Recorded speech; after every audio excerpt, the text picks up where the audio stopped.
Hey, that's a really interesting question about hooks and lures. So you can put. I'm using a GT ice cream because I don't have a bunch of rig busters with me. I only ever really carry like two of them because you only need two of them.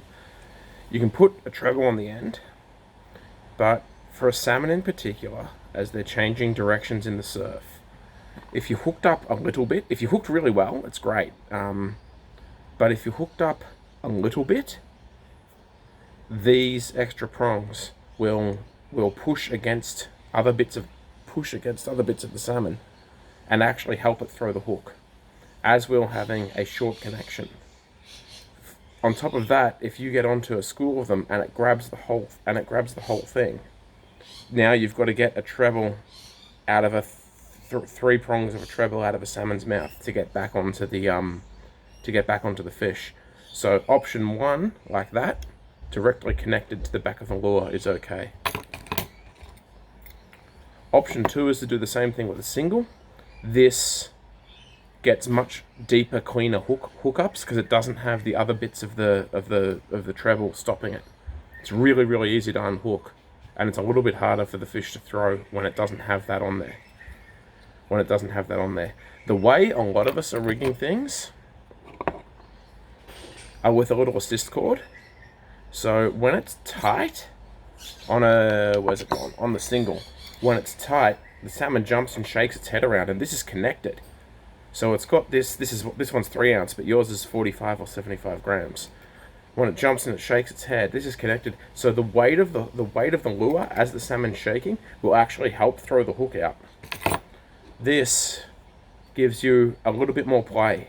So the salmon can shake its head around, and if you're pulling on the line at the same time, it has this little bit of play that helps stop it shake. I think helps stop it shake the hook. You can rig a treble the same way. Not too many people fish like this. This is just a little bit of Kevlar assist cord. You can get a couple of meters on it for like $19 at Gone Fishing and Carrum Downs. And it's infinitely cheaper than fishing with splitties and swivels. More effective, I think, as well. And the other one I'm describing looks like that, where say you're fishing for a Spanish mackerel or something teethy, you go split ring, swivel, split ring instead of using the assist cord. But the same thing, there's all these joints here and all this play. So when a salmon jumps, it shakes its head. It's a little bit harder to pull the hook out. But absolutely fish with singles. That's a 5-0 something. And you see my thumb I got big hands, but my thumb sort of just fits in the middle of it. A 2-0 will get the job done perfectly. And for a treble, like, put your finger next to it, and it should be a little bit smaller than the single that you're using. So that treble and that single, they're both sort of about a 5-0 or so. And it should be a little bit smaller, so you can take the same like equivalent and use it for something a little bit more sensible instead. The original GT ice creams come pre-rigged the same way.